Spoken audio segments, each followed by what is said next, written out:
What's up? Um, I'm sure the title's got some of you already on the back foot, um, but I want to challenge something, and it's something that's been eating at me for a while, and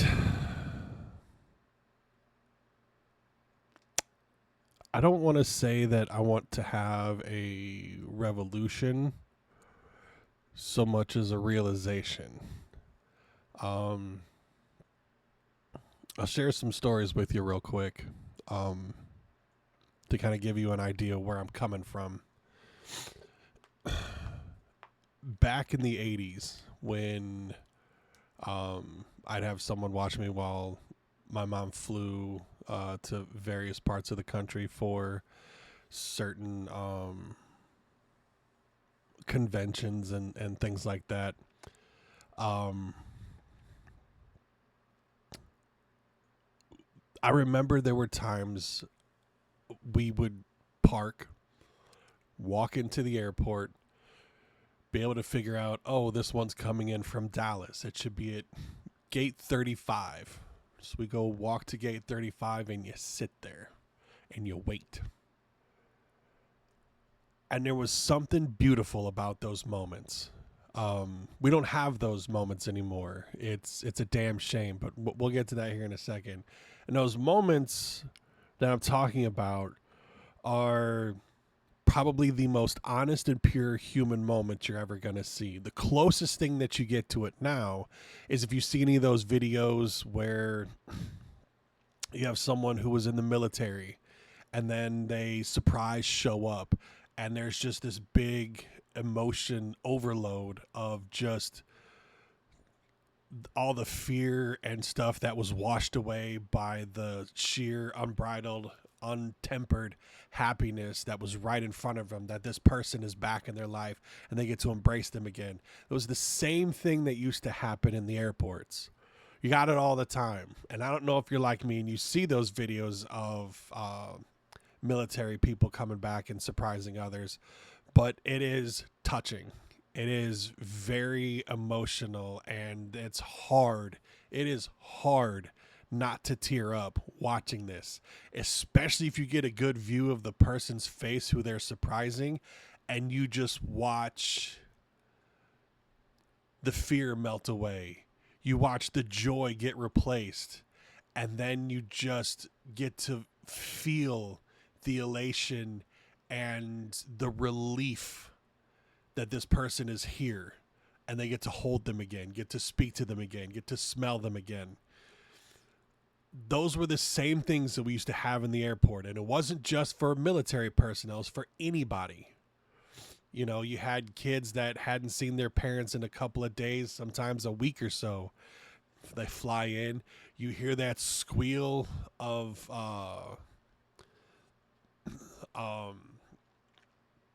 just utter human moments. I'm like, oh my God, and arms running out there, and their feet are stomping really fast, and their hands are out in jazz hands but frozen, and they run towards each other, and you could just hear them crying happiness. And it's hard to be around those moments and still be upset. But those moments don't happen anymore. We don't have access to those moments. We don't even really get to have those moments now because you've got the car parked in a loading zone or an unloading zone. So it's get your shit out, be safe, talk soon, get the car, close the trunk, bye. Like it's gotta go. And they're coming in. You get the car, you got the trunk open. Oh, good to see you. Hug. Throw it in there. You don't get to actually savor that moment because someone else needs to come in, park their car, and do the exact same thing because someone else is waiting for them to get out of the way to do the exact same thing. So you took a moment that was able to live and breathe and exist for however long it needed to until it was done. And it's gone. Now it's compacted down. You don't really get to share that moment. The only times you get close to that moment anymore now on a regular everyday person, because now the whole military thing is being thrown out the window. We're done with that. That's the only comparison we still have for all of us citizens. And the only thing you get close to having that moment now is holding their hand or getting a kiss, and then you take off.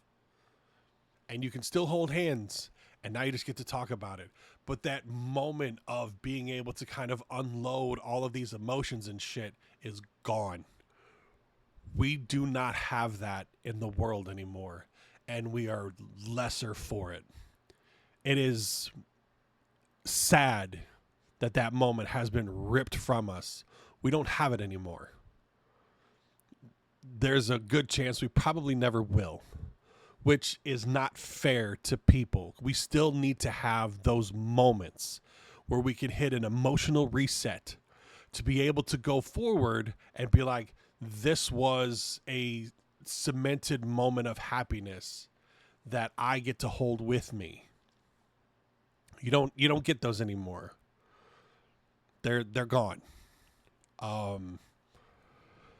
They started getting iffy in the 90s, but after 2001, nope. For the last 24 years, we don't get those moments. We don't have those moments. Those moments are gone. And those moments have been replaced by the loss of dignity. Going into those same points where we used to be able to get those unbridled moments of happiness, but we don't get those anymore. What do we get now? Take off your shoes, take off your belt, empty your pockets, clear bags only, nothing over so many fluid ounces. This has to be checked in the bag. Medical supplies are okay.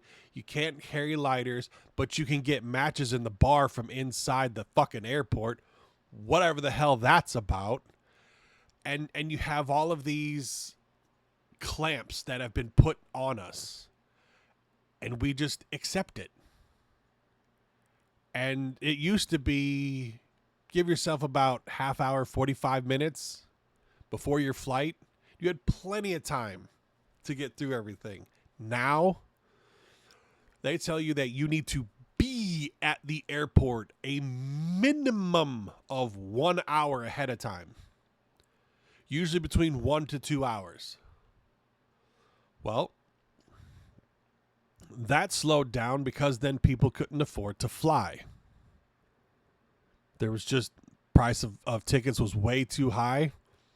It's not happening. So then they're going, well, how do we get people to start flying again? Well, we got to make it cheaper. Well, how can we make it cheaper? We can't bring the prices down because then we can't operate. Well, then you just don't do anything. So either you lose money or you lose the entire company. And this is where my mind keeps going towards.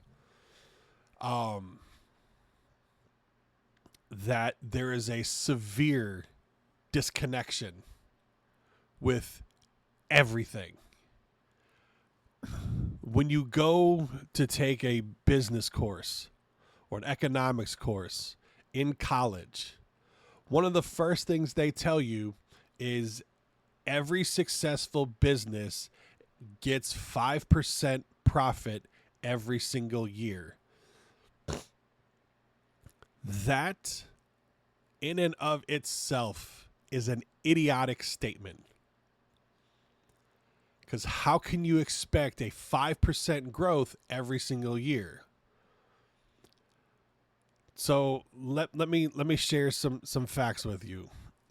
I was actually prepared for this one a little bit anyway. Couldn't find some videos that I was looking for. I wanted to figure out back in the 1950s to current the amount of billionaires in the U.S. And it's saying that in the 50s, there was less than 5. So 75 years ago, there was less than 5 billionaires. J. Paul Getty was the one who was widely known, and he was a billionaire in 1958. In the 1980s, 30 years later, 30 years later, we're at 13. So let's say they were 5. We haven't even tripled the number yet in 30 years. So it's 13. 82 was still 13. 87 goes to 49. We went from 5 to almost 10 times that in less than 40 years, when in 30 years, we didn't even triple it. And I'm pretty sure if you pay attention to what happened in the 80s, why all of a sudden we have a shit ton of billionaires. If you don't know, it's one little word called Reaganomics. Here we go. From 87 to 1990, almost doubled.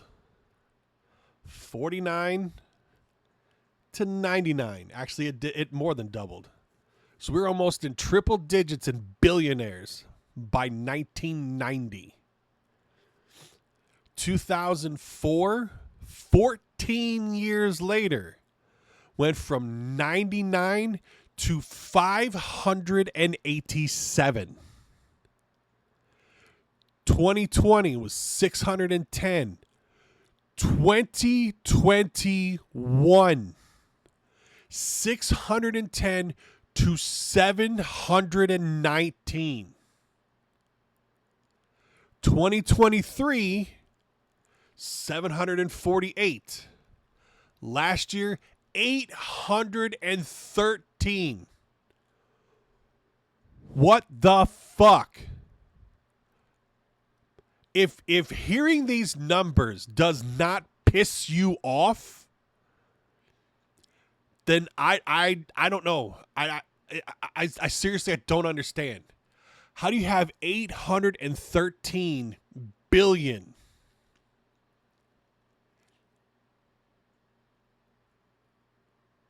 How? Oh, that's right. Because the everyday person is still tasked with footing the bill for everything. And this is where you start getting into a little bit of a tricky spot, because this is honestly where I feel our biggest downfall is. And I think it's almost worldwide.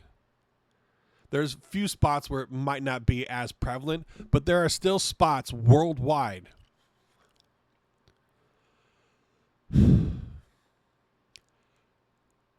If you are someone who is in the Forbes top 500 most wealthy people and you are still a CEO of a business, I'm calling you some of the dumbest assholes on the planet.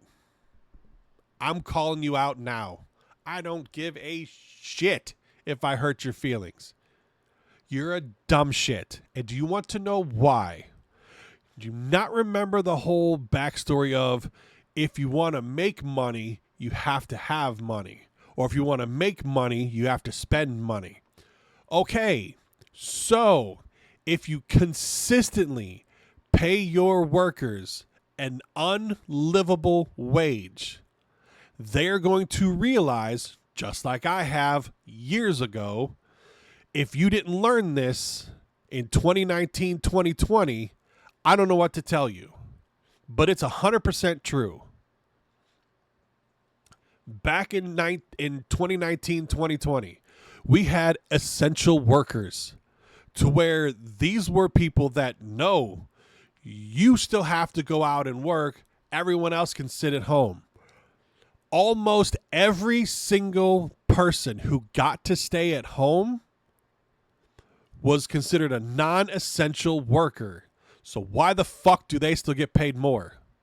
We don't even hear talk about essential workers anymore. That was 4 years ago. 5 years ago in some instances. We're not essential? I was working at a computer store. I had to be there. People want to get their webcams so they can get on Zoom calls. We're out of them. They want the good ones. We're out of them. We got shitball ones. Fuck it. They can see me. They need keyboards. They need desks. They need monitors. They need monitor stands. They need printers. They need printer paper. They need printer ink. Need chairs, chair mats, desks, all kinds of shit. And you can get it all at that one spot. I didn't see any more money for it. I didn't see any extra help because I was essential. I got nothing. Food workers, 100% essential. 100%. Mechanics and those who still keep the infrastructure going. Plumbers, electricians, those that work the power grids, shit like that. All essential workers.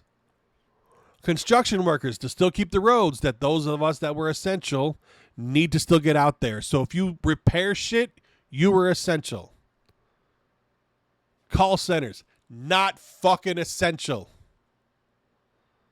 Hell, most of the drive-through places were either still not open because how do you sit there and have the cramped conditions for a fast food restaurant be considered safe unless you went down to a skeleton crew? And you know what those companies learned? You could do it with a skeleton crew. We don't have to pay them as much. Those at the top keep more, but your job was not essential. It's absolutely maddening because if you go to work and they tax your paycheck, so they take taxes out, and then beginning of the year, you got to pay taxes on that shit again. And if you're going to buy anything, you pay taxes again. So all of your earned wages are taxed 3 times. Minimum. 3 times. And now it's to the point to where certain restaurants, if you go to them, ask the wait staff, if I tip on a card, does your company take 10%? You're going to get a 50-50 shot of them saying yes. And if that's the case, you need to start carrying cash with you and give them cash as a tip.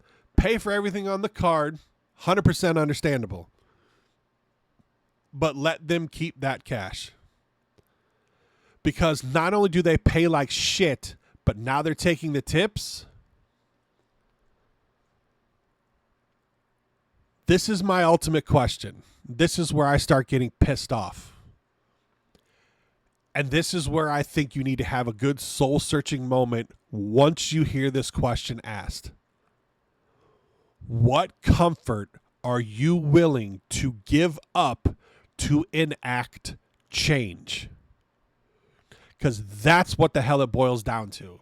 That's the bare minimum of all this. What comfort are you able to give up to enact change? Here's what I mean by that. Let's say, for example, you're one of these people, and I'm using it this way because I am not one of them. I never have been, never will be. Never say never. Fuck that. Never. It's never going to happen. Never. Are you the type of person that requires coffee in the morning? If you are one of 2 people. One, you get up early, which means you are giving up your comfort of sleep to get your caffeine fix so you can make it through the day. Now, I'm going to ask a question on that. Would you still need that caffeine if you got that extra time to sleep? And the other camp is, do you go to Dunkin' Donuts, do you go to Starbucks, whatever, and have them make your coffee for you? If so, are you the type of person that will go from Camp B to Camp A? Because if you're starting to get irritated that you're spending $40 to $50 a week on just coffee in the morning, That's not even including if you go back before you go home. $40 to $50 a week. $200 a month on coffee. And how many of you are there? If you stop going to Starbucks and giving them your $8 a day, do you realize how much power you have in your wallet? If you stop showing up to their bullshit prices, they're going to go, what the hell do we do? How do we get them back? You lower prices. Well, then what happens? You start going back. And they realize that their 5% profit margin every single year went from 5 to 3. Now they're going to get pissed because they want to have that profit increase. So guess what they do? Start cutting down staff. Now these people are losing their jobs. And if that happens, what I urge you to do is never go back again. The amount of change you can enact with just your wallet or absence of is astro-fucking-nomical that I don't think 90% understand or care, and they probably don't care because they don't want to inconvenience themselves to try to make shit better. I don't remember the guy's name, but it was a guy who was just completely against Jeff Bezos. Whenever he was talking about Amazon and all this other kind of stuff, and he was trying to get Union into Amazon. Don't remember the guy's name. But the whole thing that they would have whenever they would have rallies or protests would be, fuck Jeff Bezos, billionaires have gotta go. He's correct on all aspects, but here's where you lose the general public. When your chant includes a cuss word, I don't like saying swear or curse because you're not cursing anything. I didn't swear anything. I'm cussing. There's a difference. If your chant includes a cuss word, 99% of people will ignore you because they won't take you seriously. It's the same reason why you have never heard anybody in office say something more than, well, what the hell? Or damn that. They don't go any higher than that. They keep that shit strictly PG. Even in a PG-13, you get one F-bomb, provided it's not talking about the act itself. That's why my name is Charles Xavier, and this is my colleague, Eric Letcher. Go fuck yourself. I wasn't inviting them to do it. It's telling them off. Big difference. Same thing applies here. But he's correct.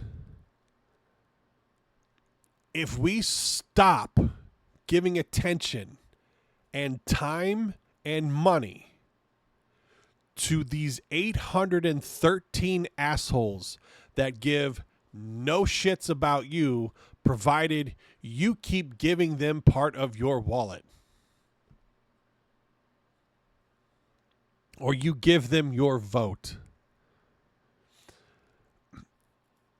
And now I'm going to get into some heavy shit. First 25 minutes-ish, some realization. Now I'm going to get into some heavy shit. And I've talked with other people about this before.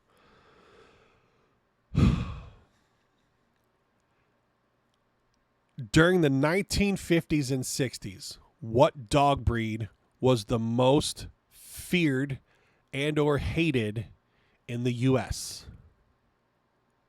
I'll pause a moment to give you a chance to think. If you want to pause the video and think about it yourself, that's fine. German Shepherd. From the 1970s to the 1980s, what was the most feared and hated dog breed in the U.S.? Again, a pause.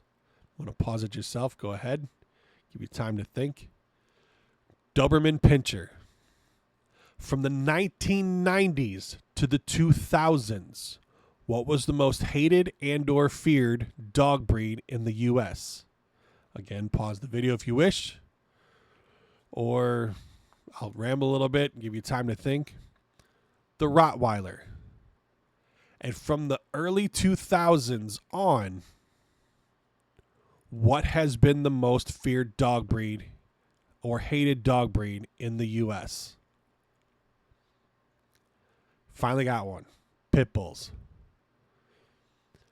I think it's only a matter of time before Cane Corsos get up there, but they're not there yet. But that's the next upgrade up from Pit Bulls. And now, if you pay attention to people's mannerisms towards Doberman Pinschers, what is it? Fearful. German Shepherds, fearful. Rottweilers, fearful. Pit Bulls, damn fearful.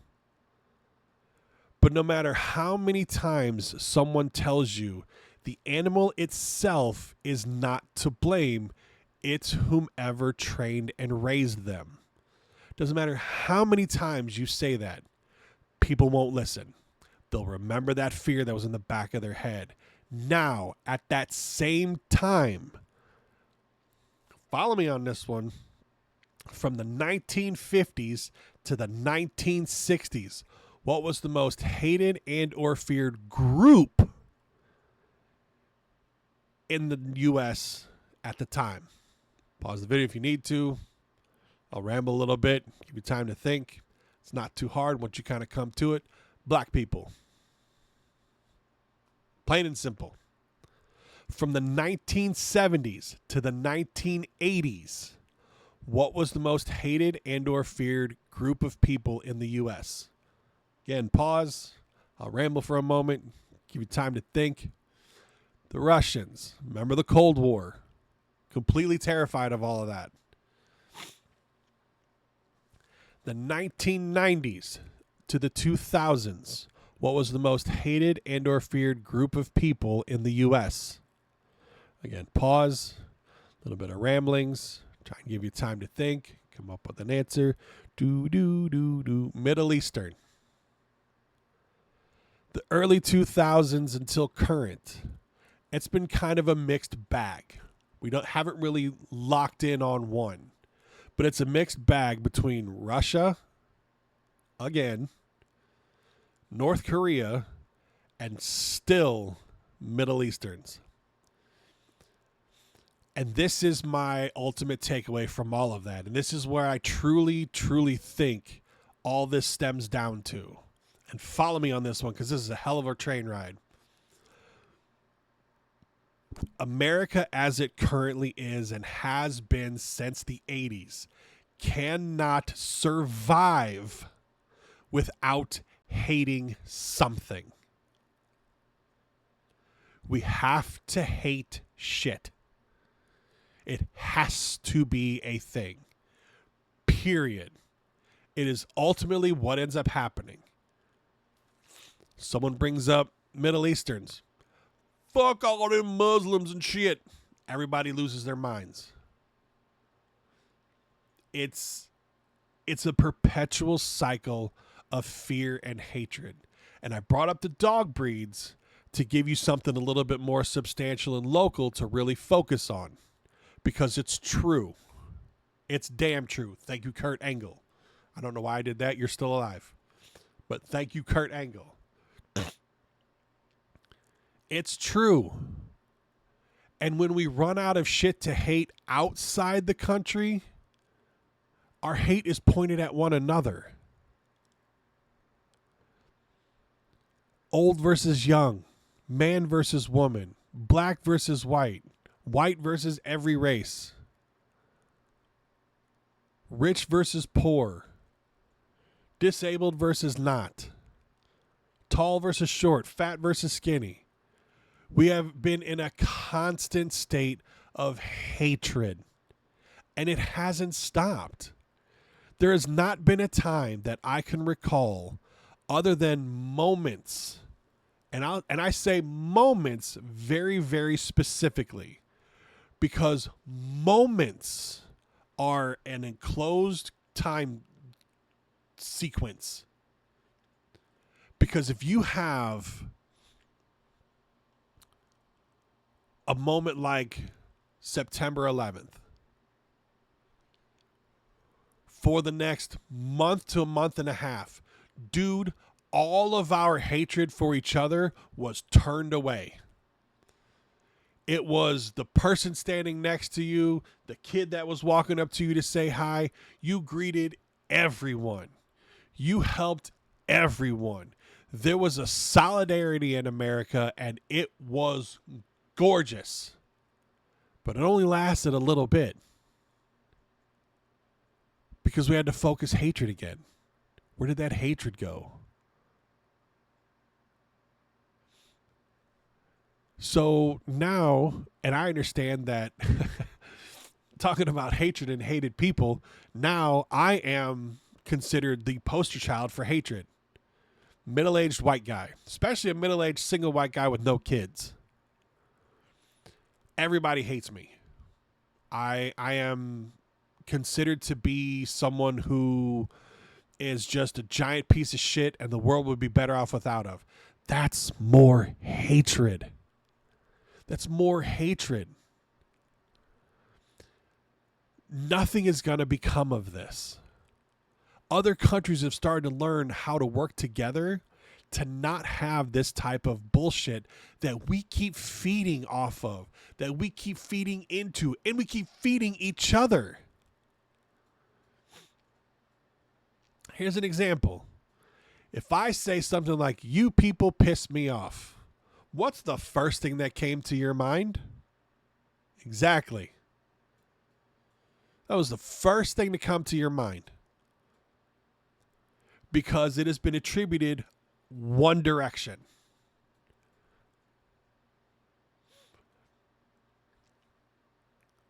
And even if I tried to take time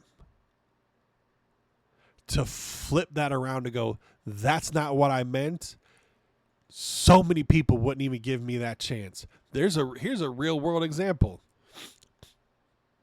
I used to work at a bank. I'm used to seeing 3, maybe 4 of the 8 stations that we had that had cash drawers in them full. 3 to 4 of 8. Here, we'll do it like this. So all of a sudden, my branch became the hub for training. So I would assist in training. I would do this. And there was one specific time where it dawned on me that all 8 stations would be full. Had, I think it was 3 white people, 4, 1 Filipino, 1 half Filipino, and 2 black girls. And I said the sentence, man, we got all kinds of people up here. And you know what was heard? What do you mean by all kinds of people? Like, we're going to have all kinds of people up here. I didn't say different types of people. I said all kinds of people. Like, all these chairs are going to be filled. Well, that's not what you said. This is what I meant. But that's not what you said.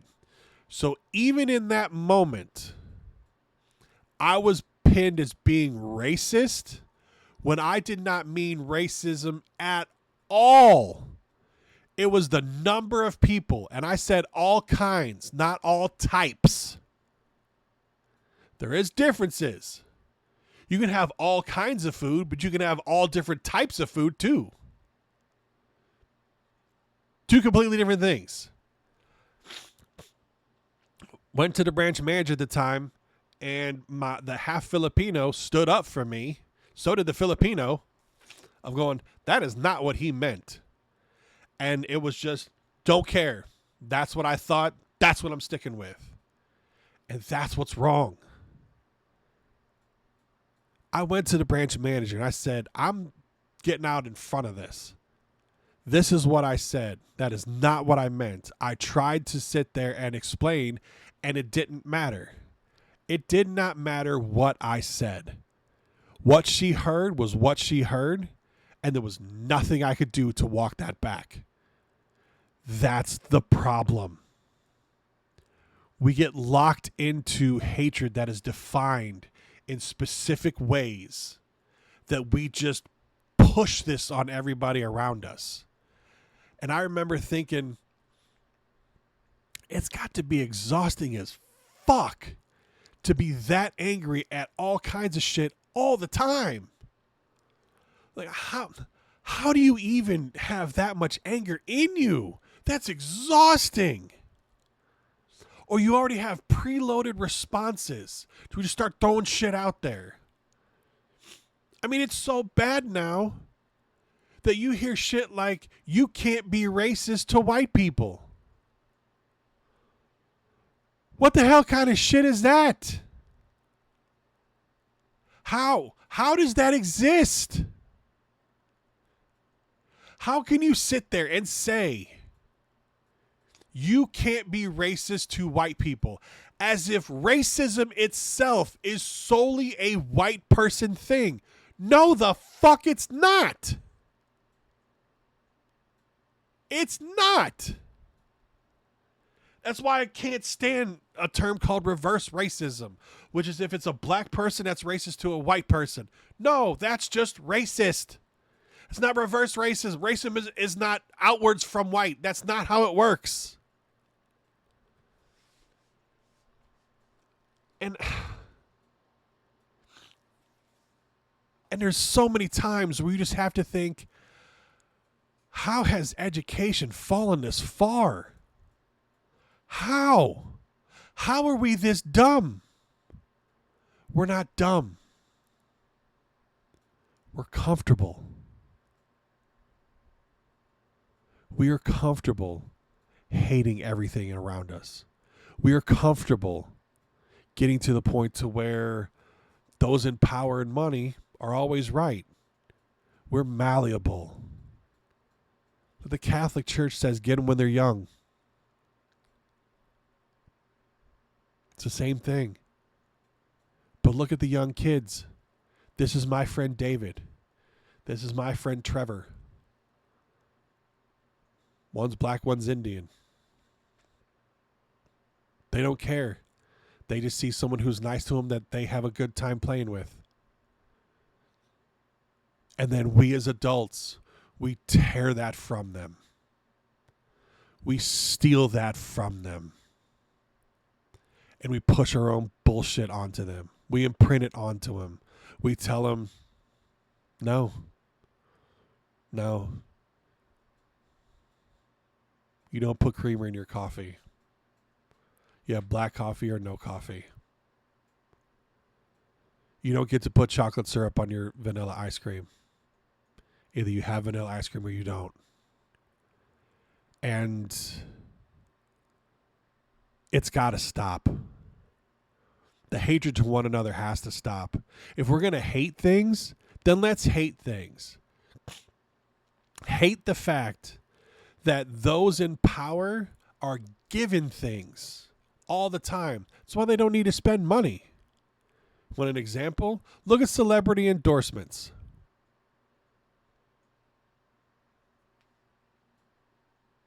I would say Shaq and Papa John's, but he owns like 12 stores. So if Shaq endorses Papa John's, he's endorsing his own shit. And Shaq has come out and said, I'm not going to take an endorsement if I don't already use your shit. Or if I don't find a reason to use your shit. I'm not going to take the endorsement. Because that's just taking money to take money. And what about all the celebrities that ask us to give? Do you not recall The Rock and Oprah saying, help us fight the wildfires in Hawaii? And everybody's looking at them like, are you too stupid? You could do a tax write-off and fix it your goddamn selves. And you wouldn't even know that money's missing. Because what are you trying to buy that you can't give $100 million each to help out your fellow countrymen? Selfish. I've hated Oprah for a long time. Once I found out about what goes on with Oprah and her cars, do you not have I hope you've never heard this, so I can be the one to tell you about it in my whole big ramblings right now.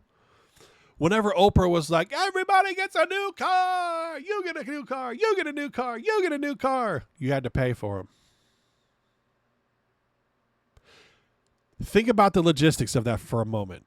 You have to go up to Chicago to go see Oprah. So you have to buy a plane ticket. You have to buy a hotel for the weekend, because you're not just going to fly up there for the day. You got to buy a ticket to the show. You got to sit there, pay for transportation to get to the show. Then you get in there and you're told you get a new car. You're like, fucking sweet. You have to pay the gift tax and the sales tax to take that car home. Oprah was asked, why don't you pay for it? She goes, why should I? These people spend a few $1,000s to come and see your show live, you asshole. Again, it's a tax write-off. You're not going to miss a single cent of that money, other than it went to some people that I don't know. Fuck them. So depending on the car, sales tax might cost you a couple grand. Gift tax is going to cost you another couple grand. Then let's look at the logistics of it from this spot. You flew to Chicago. Say you live in Washington State. You flew to Chicago. So you have a return trip. Either you're going to not take the car because it's going to cost you more money, or you want the car so you get maybe a $30,000 car for, let's say, $7,000. So now you have a $30,000 car for about a fifth of the price. Well, now your return trip ticket is going to get eaten up and you can't get a refund for it because you already used half of it. So that gets eaten up.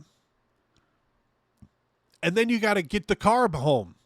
So if you have to drive it back, you waste more time getting it back because you could be back in a few hours as opposed to a few days, plus the wear and tear on the car, plus the fact that you're going to have to sit there and buy gas on the whole goddamn thing on the way back. You got to stop to sleep, stop to eat, stop to shit. That car just cost you, say, $8,500. When you already spent, say, $2,000 to go fly to see Oprah. So your $2,000 Oprah trip turned into just over $10,000 plus an extra 5 days that you did not account for. Oh, you could pay to have that car shipped. Sure, it'd save you on time, but it'd probably cost you another $2,000 to $3,000 just to have it shipped, and it might take 3 weeks to get there. We've all seen those trucks go by with all those cars on the back of the bitch. All because Oprah doesn't want to sit there and give people $7,000. The amount you're going to make from the commercials on the first half of your show alone more than covers for it. So what are you saving up to buy, Oprah? You're a billionaire. What are you saving up for? What are you holding on to all this money for? Why isn't that used to take care of the infrastructure in this fucking country? Why do the people that you sit there and screw over constantly have to pay for it? Because you're an asshole. And we need to treat them like assholes. You're a celebrity because you get put in front of a camera. You say some shit and you make people feel better for a few moments. And then it turns. Just like Ellen. Whenever it was learned that she was going, no, you will do what I tell you to because I'm the fucking best. As if she was hard shipped on anything. I remember the day that it came out on the show that she was on, that she spoke over the loudspeaker at the airport to say, I'm gay. And everyone was like, so courageous. So courageous. She rode that shit for what, 10 years? Just to sit there and have all the adoration thrown at her. Like, oh, so empowering. So moving. So what? Do you know how many people sit there and come out of the closet every day? Who cares? Now it's not a big thing at all. You're going, yeah, we know. What? How? You always wear a bow tie, bitch. We understood. You were no longer Paulina. You were Paul. We get it. Let's move on. Do you want some Hot Pockets or not? And this is why I get so aggravated. Because we care more about tearing someone down than we do about trying to encourage one another. Why?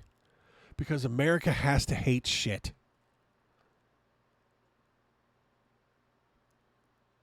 That's just how it is.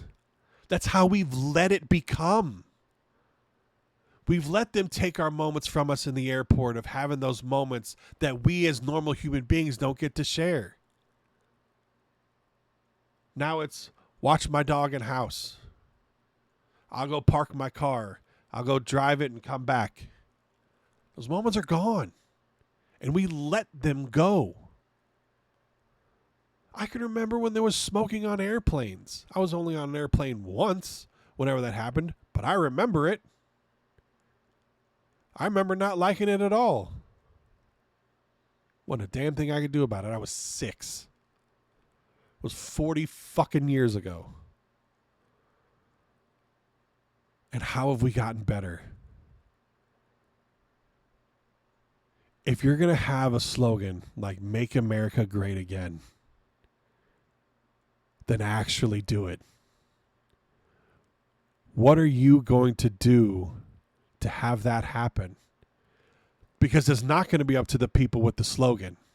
It's not going to be up to the people that make the fucking ensemble that you wear. They're just happy you're dumb enough to buy their shit. Because you're programmed to consume. You're programmed to be obedient. You are programmed not to think. That's why our education system is failing. Because all we concentrate on is hating one another. That's it. It's all we concentrate on. It's all that matters anymore. Who do you hate?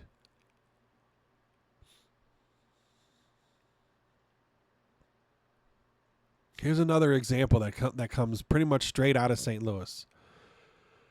And it's only in St. Louis. I don't know where it comes from, but it's something that I've always just heard and said, and it's been a part of my lexicon my entire life. The term Hoosier just kind of means trashy, goofy, idiotic. Doing dumb white people shit is being a Hoosier.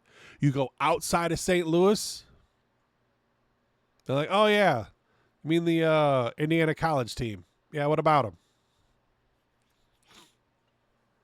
Doesn't mean anything to them. But here in St. Louis, that's Hoosier shit. We took that word and made it mean something else. No different.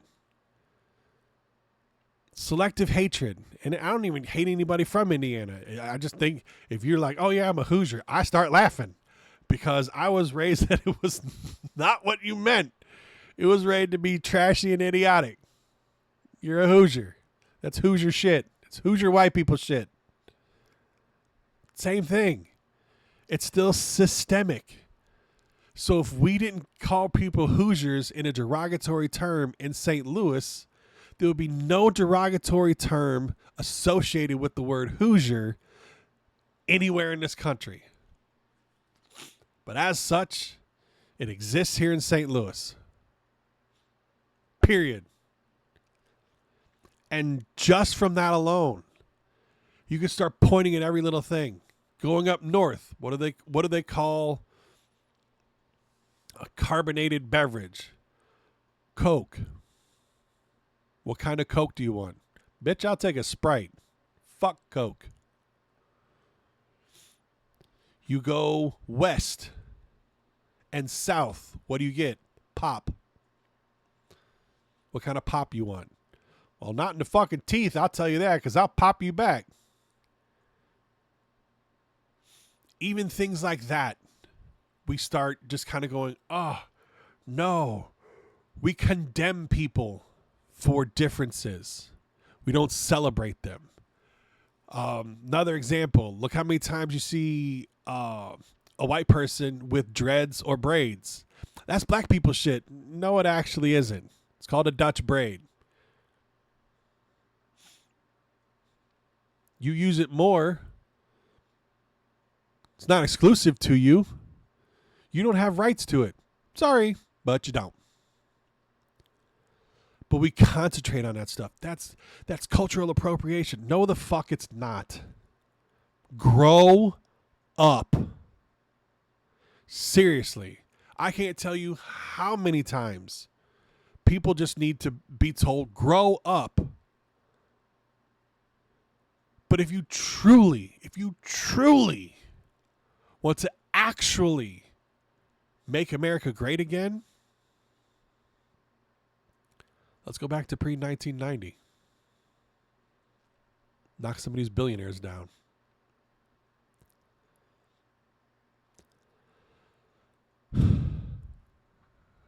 So my final note is something that I tried to find the video of, and apparently it was taken down, and I don't have a way to actually look it up. But it was from A Bug's Life.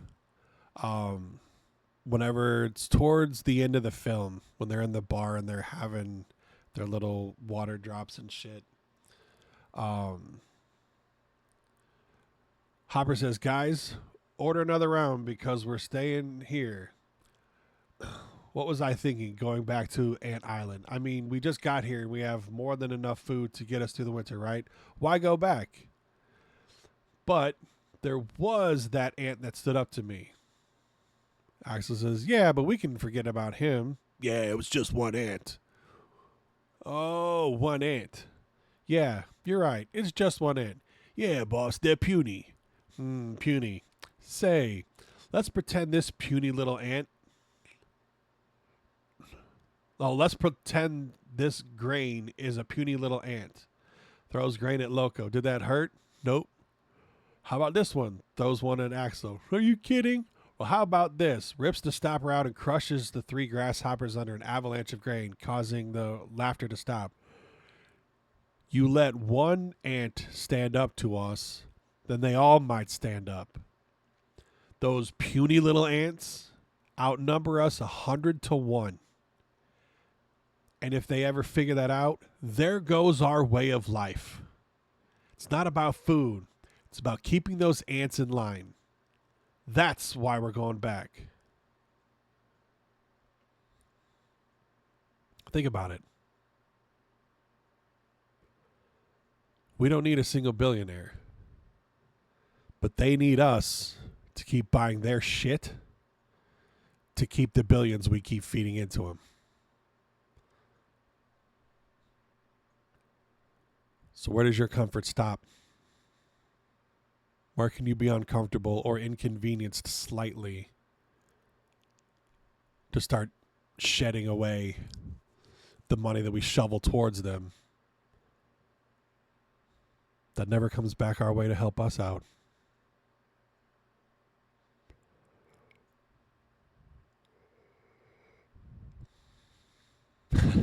If everybody in the world followed my shit, McDonald's would be a thing of the past. It wouldn't exist. And I get that there needs to be some bastions, and McDonald's used to be that bastion. But they don't care about us anymore. Haven't for a while. They care about your wallet. Just some things to think about. If you felt moved in this video at all, and I understand it's long, kind of told you it would be, but if you felt moved in this video at all, I sincerely hope that you take the messages contained within and you spread it to somebody else.